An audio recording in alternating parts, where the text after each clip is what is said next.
কোম্পানির সব share back করে নিতে হবে। সিম্পল। বাহ, দারুণ। নতুন আইডিয়া নাকি? মোহিত চুপ কর, তুমি কি ভাবো আমরা কোনোদিন এটা ভাবিনি? শান্ত হও। শিবম, আমাদের কাছে ফান্ড কোথায়? আমাকে 1 মিনিট দাও, শুধু 1 মিনিট ব্যাস।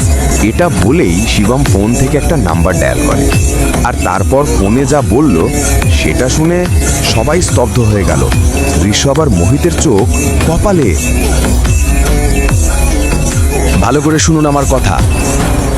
প্রথমত, রায়জাদা থেকে নারাং ইন্ডাস্ট্রিজের সঙ্গে সঙ্গে 500 কোটি ট্রান্সফার করুন। দ্বিতীয়ত, রায়জাদা গ্রুপ আর নারাং ইন্ডাস্ট্রিজের মধ্যে মার্জারের ঘোষণা দিন। আর হ্যাঁ, শেষ কথা, কাপুর ইন্ডাস্ট্রিজের সব শেয়ার সঙ্গে সঙ্গে কিনে নিন।